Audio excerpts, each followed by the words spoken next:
দ্রুত নির্বাচন কারা চাচ্ছে ভাই? আপনি খেয়াল করে দেখবেন ক্লাসের ফার্স্ট বয় সবসময় কিন্তু চায় যে আমি তাড়াতাড়ি পরীক্ষা দিব, পরীক্ষার পিছানো কিন্তু চায় না। একটা জানাজাকে যখন কবরের দিকে নিয়ে যাওয়া হয়, জানাজা শেষে সে কিন্তু যদি নেককার হয় তাহলে বলতে থাকে কদ্দিমুনি কদ্দিমুনি, আমাকে দ্রুত নিয়ে যাও, কারণ সে দেখতেছে আমার সফলতা। গায়েবের বিষয় কিভাবে বলে আল্লাহ ভালো জানেন। আর যদি দেখে সে বদকার হয়, সে বলে ইয়া ওয়াইলাহা, হায় কি ধ্বংস, আইনা তাযহাবুনা বিহা, কোথায় নিয়ে যাচ্ছ, কারণ সে দেখছে আমার বিপদ। তাহলে দ্রুত নির্বাচন কারা চাচ্ছে ভাই? যারা এই জনগণের ম্যান্ডেট নিয়ে, জনগণের ভোটের উপর আস্থা রেখে সামনের দিকে এই দেশ ও রাষ্ট্র পরিচালনার জন্য যারা বদ্ধপরিকর, তারাই দ্রুত নির্বাচন চাচ্ছে। আমি দু একটা পয়েন্ট একটু উল্লেখ করি, জিনিসটাকে এইভাবে নিতে চাই। বিএনপিকে, বাংলাদেশ জাতীয়তাবাদী দল বিএনপি, যেটা সূচনা থেকে শুরু করে আজ পর্যন্ত এই 92% মুসলিম তাদের সেন্টিমেন্টকে ধারণ করেছে, অথচ সে বাংলাদেশ জাতীয়তাবাদী দল বিএনপিকে ইসলামের মুখোমুখি দাঁড় করানোর একটা চেষ্টা হয়। তা আমি দু একটা পয়েন্ট দিয়ে এটার সাথে একটু মিলে দেওয়ার চেষ্টা করি। দেখেন, আল্লাহ সুবহানাহু ওয়া তাআলা তার রসুল সাল্লাল্লাহু আলাইহি ওয়াসাল্লামের মাধ্যমে জানাচ্ছেন, কুল্লু বানি আদামা, প্রত্যেক আদম সন্তান হত্তাউন, পাপী, মানে প্রত্যেক আদম সন্তানই অন্যায় করে, পাপ করে। এরপর বলছেন ওয়া খায়রুল খাত্তাইন, এবং সর্বোত্তম পাপী হলো সে। আচ্ছা, পাপীর আবার সর্বোত্তম হয়? পাপী তো পাপ করছে, সে অন্যায়কারী, তার আবার সর্বোত্তম কি? দেখি কি বলছেন, আত-তাওয়াবুন, যে তওবা করে, যারা তওবা করে তাহলে সর্বোত্তম পাপী। তিরমিজি শরীফের হাদিস, সহিহ সনদে আসছে। আচ্ছা, তওবা শব্দটা হলো, অর্থ হলো ফিরে আসা। তো যিনি তওবা করেন তিনি হলো আসলে তার যে অবস্থান ছিল সেই অবস্থান থেকে ফিরে আসেন। তাহলে এটা আমরা বুঝতে পারলাম।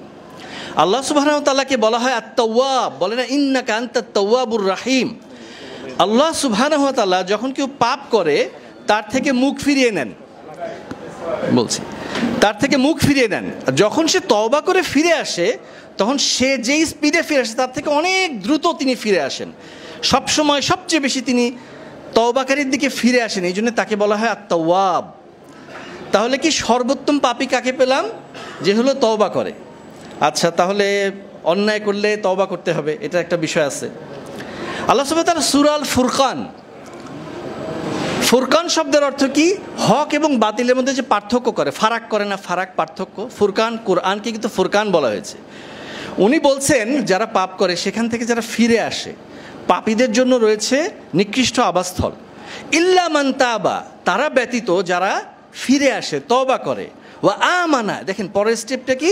এবং যারা ঈমান আনে, বিশ্বাস করে। প্রথমে হলো ফিরে আসে, তারপর বিশ্বাস করে। যেই অবস্থানে সে ছিল, যেটা তার জন্য পাপ ছিল, সেখান থেকে আগে ফিরে আসে, তারপর তার বিপরীত অবস্থানটাকে উপরে বিশ্বাস করে। ওয়া আমিলা আমালান সলিহা, এবং সে ভালো কাজ করে, সৎ কাজ করে। তাহলে প্রথমে ফিরে আসে, তারপর তার বিপরীত অবস্থানটার উপর বিশ্বাস রাখে, তারপর সে ভালো কাজ করে।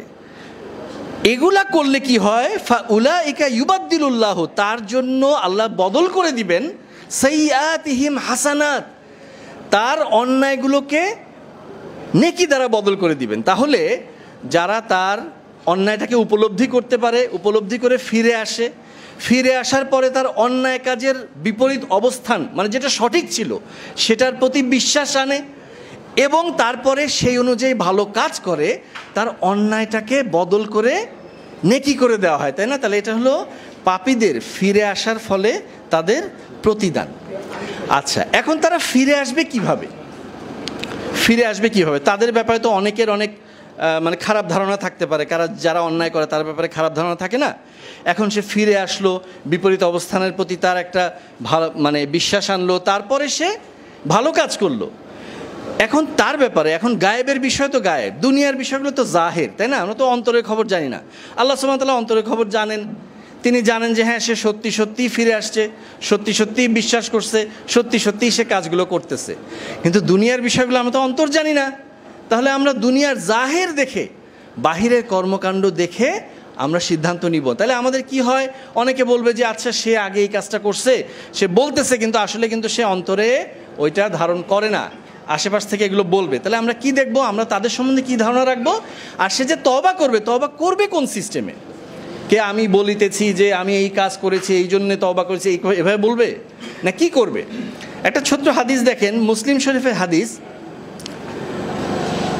জিনা করে অন্তঃসত্ত্বা হয়েছে, এখন তার উপলব্ধি হয়েছে, অনুতপ্ত হয়ে আল্লাহ রাসূল সাল্লাল্লাহু আলাইহি ওয়াসাল্লামের কাছে এসে বলছে যে আমার বিচার করে দেন, আমাকে পবিত্র করুন। তখন রাসূল সাল্লাল্লাহু আলাইহি ওয়াসাল্লাম তাকে কি বলছেন? তার গার্জিয়ানকে ডাকলেন, গার্জিয়ানকে ডেকে বলছেন আহসিন আলাইহা, তার প্রতি তুমি রহম করো।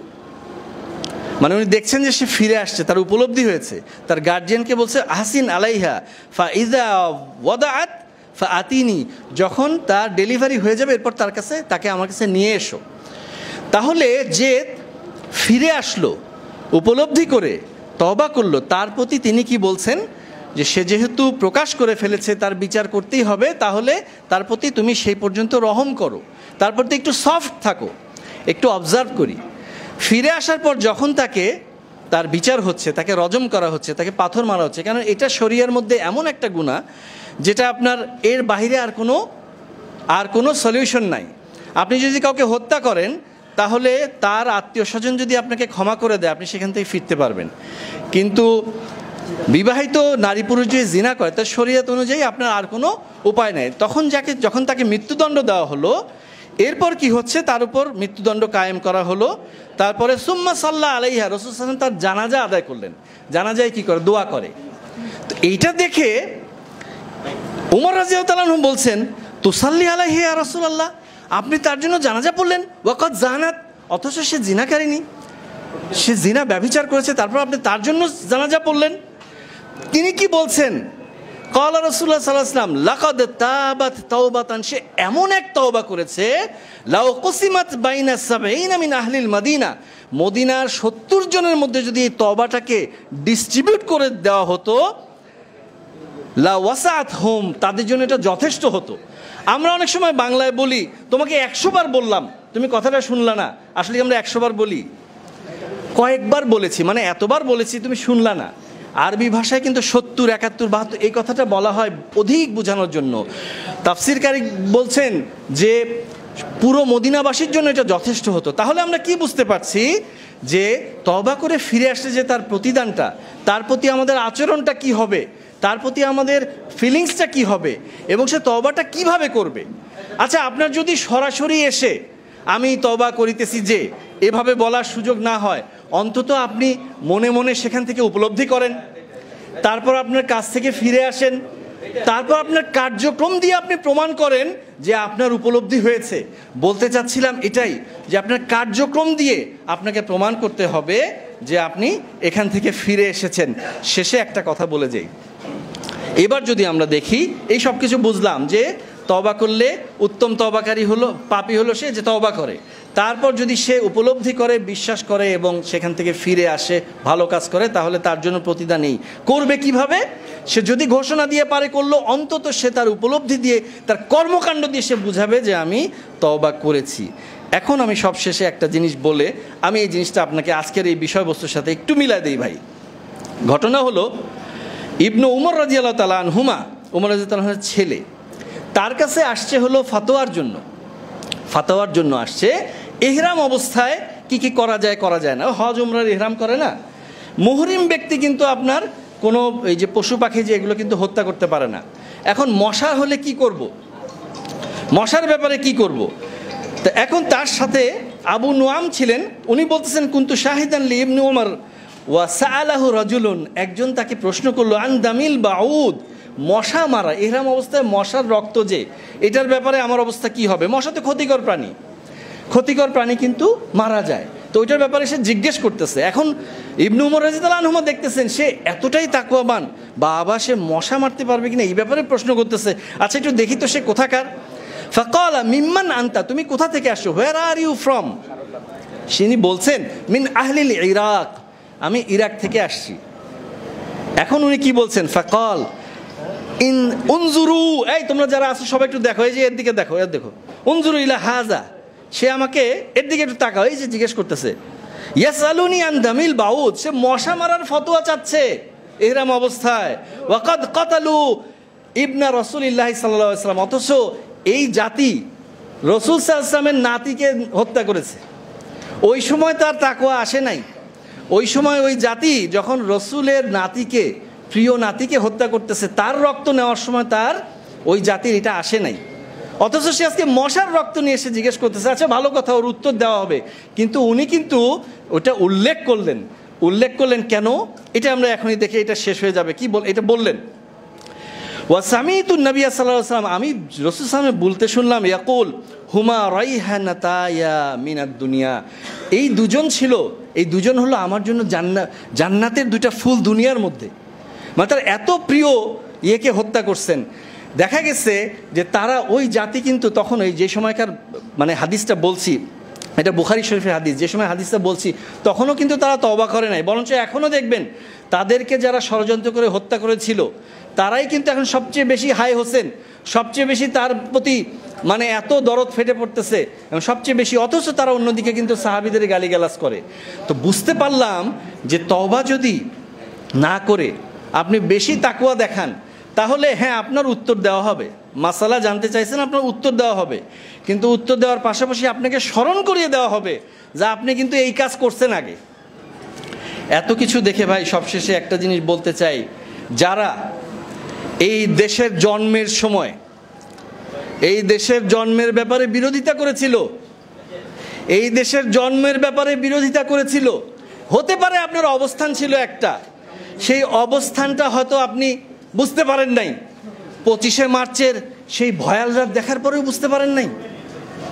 আচ্ছা ভালো কথা, তখনও না হয় বুঝতে পারেন নাই যখন এই দেশের মাটিতে আপনার রাজনীতির অবস্থা খারাপ হয়ে গেছিল, এই দেশের মাটি থেকে। আচ্ছা 5ই আগস্ট তো একজন পালাইছে, তাই না? 5ই আগস্ট পালাইছে কি আনন্দ নিয়ে পালাইছে? তা তো না। তাহলে 22শে নভেম্বর আপনাকে পালাতে হলো কেন? 16ই ডিসেম্বরের আগে 22শে নভেম্বর কেন পালাতে হলো? নিশ্চয়ই আপনার এখানে সেই আশঙ্কা তৈরি হয়ে গিয়েছিল, যাদের প্রতি অবস্থান নিয়েছেন তারা মনে হয় ডোবে ডোবে অবস্থা নাকি। তো সে কারণে যারা এই দেশের অবস্থানের বিপক্ষে দাঁড়িয়েছিল তাদের কিন্তু এখনো তওবা নসিব হয় নাই।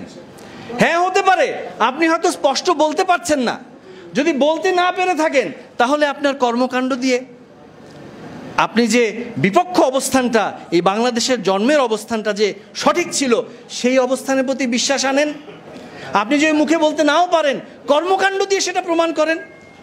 আপনি কর্মকাণ্ড দিয়েও প্রমাণ করবেন না, জি কর্মকাণ্ড দিয়েও প্রমাণ করবেন না, ঘুরে ফিরে বারবার সেই বিপক্ষ অবস্থান, সেই দেশের জন্মের বিপক্ষ অবস্থানকে আপনি সেটাকে ছোটোখাটো গণ্ডগোল এবং সেই সময় কিছু মুসলমানের কিছু মুসলিমের ভুল ছিল সেগুলো আপনি বলতে চাইবেন, তাহলে তো ভাই ভুল হবেই ভাই, আপনাদের প্রতি তো অবস্থানটা সেরকমই হবে। আপনাদের দোয়া করি যে আপনারা আপনাদের অবস্থান থেকে ফিরে আসুন, ফিরে এসে এই দেশ ও জাতির পক্ষে রাজনীতিটাকে দিন, তাহলে একসাথে চলা হবে ইনশাল্লাহ। সবশেষে এই 31 দফা বাস্তবায়নের পাশাপাশি দ্রুত নির্বাচনের ব্যাপারে একটা ছোট্ট কথা বলে শেষ করে যাই। আসলে দ্রুত নির্বাচন কেন দরকার?